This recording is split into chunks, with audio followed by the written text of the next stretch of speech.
40 000 miliciens pour faire cette répression de tout mouvement d'émeute, etc.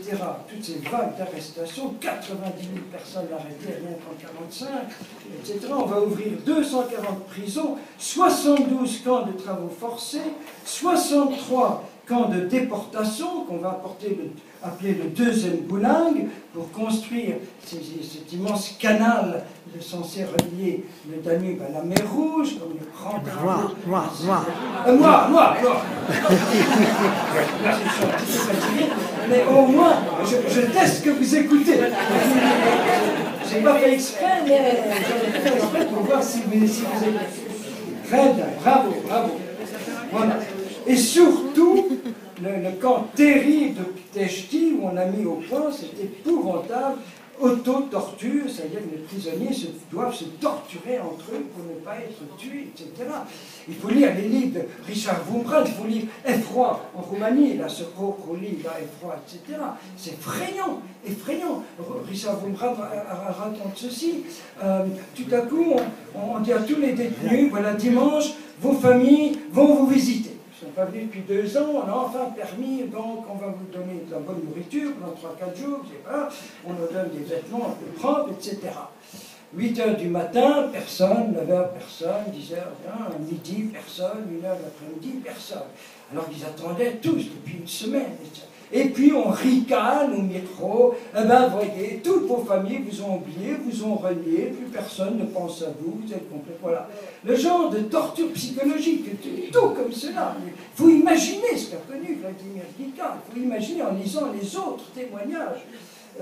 Voilà. Et puis bien sûr, ça va être la suppression totale de l'Église gréco-catholique, comme en Ukraine, ce fameux décret inique du 21 octobre 1948, à Bayoulia, cette soi-disant assemblée, etc.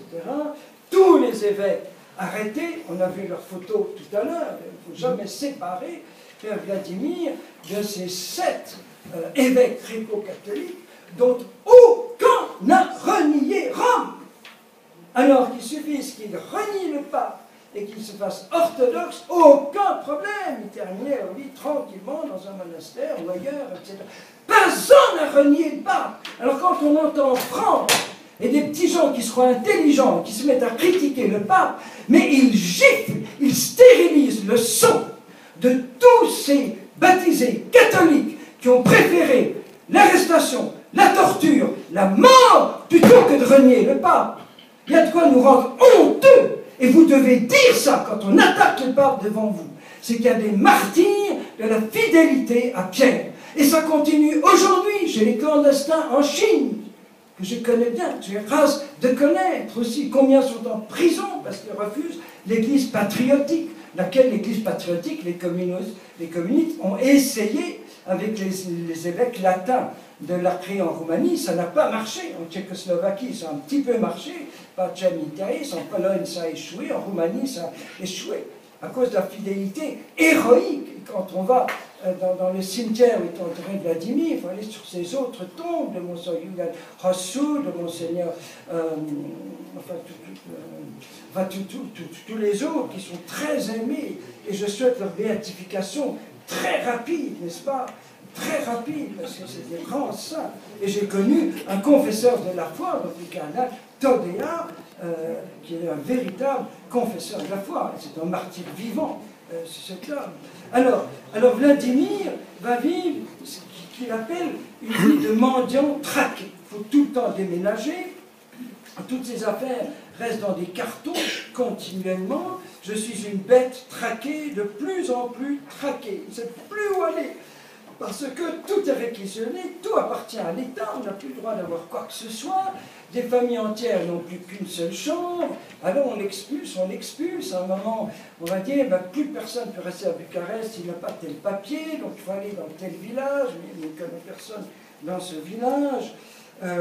La ville est transformée, on détruit les statues, les clochers, les églises, on sacrilégie les tombes, ça va horrifier Vladimir. On l'accuse même, pour démolir sa réputation, de fréquenter les prostituées. Il va parler de l'asphyxie et du broiement définitif. Vous voyez. Et il faut lire à genoux et les extraits de ces lettres qui ont été publiées ici, heureusement avec la traduction française, il écrit la plupart du temps en français à son frère Démètre, et des lettres qu'il fait passer avec un risque incroyable par l'ambassade de France, par la valise diplomatique. Il les écrit sur place dans le truc d'études orientales tenu par le père assomptionniste qui jouxte l'ambassade de France. Et il y a une petite porte au fond du jardin où ça communique, que les communistes n'ont pas encore découvert, grâce à Dieu. Et donc il écrit sur place, parce que porter une lettre sur lui, si jamais il est arrêté, c'est un crime passible de mort. Écrire à l'étranger, c'est passible de mort. Ça suffit, une condamnation à mort immédiate. D'ailleurs, ça va être un des chefs d'accusation, c'est qu'on a trouvé 3 lettres de lui écrites à son frère en Suisse. Voilà, et ça suffit à être condamné. Et donc, il a écrit toutes ces petites lettres qui passaient par la valise. Et il les écrivait juste avant le départ de la valise, pour ne pas prendre le risque que la lettre reste à l'ambassade quelques heures. Ce sera encore trop dangereux, vous voyez. Et donc, souvent, il achève à toute vitesse parce que la valise va partir. Et je vous dis tout de même quelques petits extraits, c'est tellement émouvant, ça vient de lui-même, parce qu'il mélange la désolation et la consolation. Sur tous les terrains, nous sommes en pleine révolution. Je ne reconnaîtrai plus rien. Ça change chaque semaine. Le dernier coup est l'infâme comédie de l'Église supprimée, gréco-catholique. Mais, grâce à Dieu, elle est plus vivante que jamais dans la persécution. Vous voyez, il voit toujours l'aspect positif aussi dans le pire. Et voilà. Après arrestation, personne ne saurait où je suis. Ou même le sachant, personne ne pourrait plus m'atteindre. Comme c'est le cas pour les centaines de prêtres et les évêques arrêtés. Je suis marché sur des œufs et à joindre la prudence de plusieurs serpents à la simplicité d'un pigeon à moitié rôti. Il ne perd pas son humour dans les pires circonstances. D'ailleurs, il y a des mots français qui ne sont pas tous dans le vocabulaire, folichon et tout ça. C'est assez inattendu chez un prince des années 30. Enfin, voilà. Tout est police et soupçon jusqu'à l'asphyxie. Le cafard est terriblement dur à éviter. Pourtant, le cafard n'est pas familier. Mais il passe parfois de façon brusque, quand par exception, il semble m'atteindre. Comme l'autre jour. Alors il raconte une petite fille, c'est tellement touchant, de 7 ans, qui lui dit, loué soit Jésus-Christ. Que veux-tu, fillette? Rien, je suis venu pour être avec toi. Mais pourquoi donc? Oh, j'ai eu pitié de toi. Alors il va dire, le cafard, commençant à passer brusquement avec un syllogisme lumineux, si cette petite fille qui ne m'est rien a eu pitié de moi, comment Dieu, qui m'est tout, me laisserait-il en détresse? C'est bouleversant.